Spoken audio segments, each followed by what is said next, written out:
my traditional talks, I often start my talks with, don't pay taxes now, pay taxes later. I'll say that again. Don't pay taxes now, pay taxes later, except for the Roth IRAs and Roth IRA conversions. This advice, don't pay taxes now, pay taxes later, except the Roth, applies in the accumulation stage. It applies when you are working and you're building your retirement. It applies in the distribution stage after you are retired and you are withdrawing money from your portfolio to live. And it also applies even after death. So what I'm going to do is I'm going to talk about just for a few minutes while you're alive, but then I'm also going to talk about what happens to IRAs and retirement plans after death. And for those of you who are here this morning, some of it will be a repeat, but it's so critical that I really think that it has to be done. The other thing is I'll do a slightly different emphasis than this morning. All right, so forget about dying for a moment. You have two people, all right? They each earn identical amounts of money. They have identical savings rates. They have identical tax rates. Everything about them financially is identical. One decides to use their retirement plan, or they put money in an IRA or a 401k or a 403b or a SEP or a KEO or something like that. Forget about employer match for a moment. All right? So when you put money in a retirement plan, you get a tax deduction for it, or looked at another way, you're not paying income taxes. That money's growing income tax deferred. That is, you're not paying income taxes every year on the growth, interest, dividends, capital gains, appreciation on that money. But someday, somebody, whether it's you, your spouse, your kids, your grandkids, unless it's a charity, someday somebody's going to have to pay income tax. So it's income tax deferred. It's not income tax free. Okay? So let's say Mr. Blue says, okay, I believe Jim's right. Don't pay taxes now, pay taxes later. I'm going to put money in my retirement plan at work, even though work doesn't put in a matching amount. All right? And Mr. Purple says, no, I think I'm just going to do it the old-fashioned way. I'm going to earn the money, I'm going to pay the tax. I'm going to invest the money, and then I'm going to pay tax every year on the earnings, dividends, etc. So you can tell the difference that Mr. Blue has maybe about $1.7 million compared to, and I'll go through the assumptions very quickly. Actually, I'll skip over them, compared to $1 million. But to be fair, Mr. Blue has not yet paid income tax. So when he withdraws money from his retirement plan or his IRA, he's going to have to pay income tax. Where Mr. Red, with the exception of maybe some unappreciated or appreciated stocks, he's basically paid tax. So when he withdraws the money, he doesn't have to pay tax. But Mr. Blue has so much more money that the additional money that he is earning on his dividends, interest, and capital gains, on all the money that he didn't pay tax on before, is worth much more than the fact that he has to pay tax on it now. So over a lifetime, given these assumptions, there's a $2 million difference. Don't pay taxes now, pay taxes later, except for the Roth. Now, Roths I like even better than IRAs. With a Roth, for those of you who are 49 or younger, you can put in $5,500,000 for 2013, and the same for 2014. If you are 50 or older, like me, you can put in $6,500. Now let's say that you are part of a couple and you would like to put money and only one of you works. All right, so for example, my wife is a stay-at-home mom, but I want to put money in for not only me, but also for her. I can do that because we are legally married, all right? Up until a number of months ago, if you were a legally married, let's say in New York, and you wanted to put in $6,500 for you and $6,500 for your spouse, you weren't allowed to do it. All right, now you are if you are legally married. So that's another advantage of getting legally married. you can now put money into a retirement plan for your spouse, even if your spouse doesn't have earned income.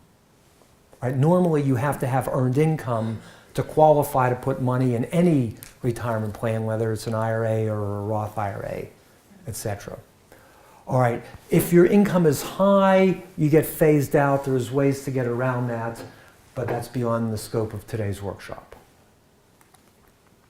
Okay, and if you compare traditional and Roth for small contributions, the Roth will do better over time. Now, what a lot of people miss is that under the new rules, this is maybe 3 or 4 years ago, you can put a heck of a lot of money away in these 401k and 403b plans, all right? And if your plan allows it, you can put in up to $23,000 into a Roth 401k or a Roth 403b. And there's no income limitations. You could be earning $1 billion and you could still put money in your Roth 401k or a Roth 403b, and it's taxed basically like a Roth IRA instead of a traditional. So I believe that enlightened employers, like myself of course, offer their employees the choice. You can either put money in a traditional 401k. So I put in money for everybody. All right, the money that I put in is traditional. There's no choice about that. Anything I do a percentage of income, that's just part of their benefits. All right, and that's traditional 401k. Then I give them the choice. You can put money in a traditional 401k or you can put money in a Roth 401k. And it doesn't make any difference to me. They can do whatever they want. For some reason, most small firms have not adopted that yet. And the big firms were pretty darn slow on adopting it. All right? But you can put away a lot of money. And if you're both working and you're both over 50, you could put away $46,000 into a fund that's growing income tax free. And not that many people are doing it. All right? This is a great opportunity.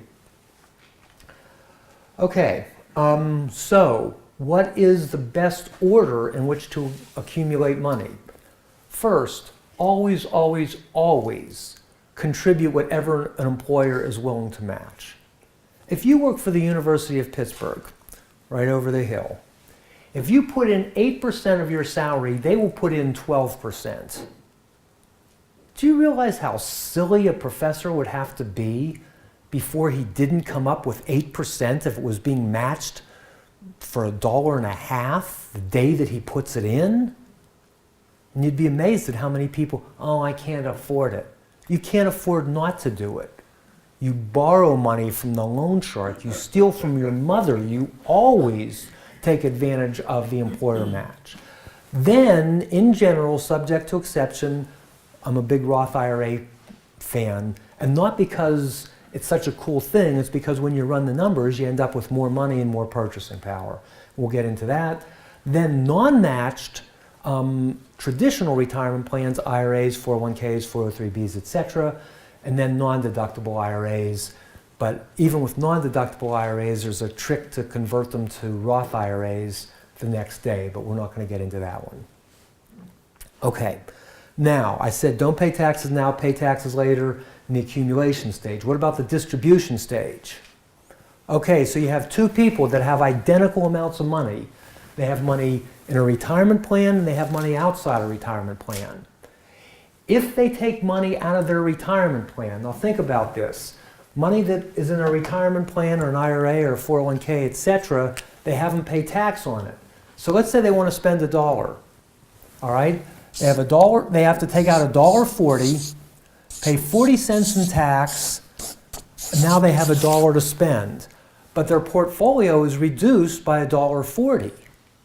So that 40 cents that they're paying in tax will never earn interest, dividends, capital gains, etc. But if they spend money they've already paid tax on, with the exception of maybe a capital gain on some appreciation, they won't have to pay tax. So they're only taking $1 from their portfolio. And if you do that over time, even starting at age 65, in just 20 years, there's a $500,000 difference. So which dollars you spend first makes a huge difference. All right, don't pay taxes now, pay taxes later. It means when you're working, put money into your retirement plan. When you are retired, if you have money that you can spend and other money that you can get by with, use that money and try to preserve your IRA and retirement plan so you can pay taxes later. All right? So what's the recommended spending order? Well, first spend your current income, then spend after-tax dollars, preferably ones that you purchased more recently that don't have a big capital gain, then spend dollars that there is a capital gain, then spend your IRA dollars and spend your Roth IRA dollars last. Now, there are exceptions to this, but this is the general rule. Okay, now we're going to get into one of the most overlooked areas and an enormous opportunity. And by the way, for some of you who are contemplating getting married, this might be a very timely discussion. I want to talk about Roth IRA conversions for a minute. And I talk about this all over the country in front of literally thousands of financial advisors, and I will tell you that my goal for the next 15 minutes is when I'm done with this, that you're going to understand Roth IRA conversions better than the financial advisors, because I'm telling you, before my talk, they don't get it. All right? I'll tell you the other group that doesn't get it is the lawyers. They're hopeless. It's unbelievable. The group who's a little better at getting this and they learn it faster are the CPAs. All right? There's no limit on how much you can convert. There's no income limit. So you can be making $1 billion and you can still make a Roth IRA conversion.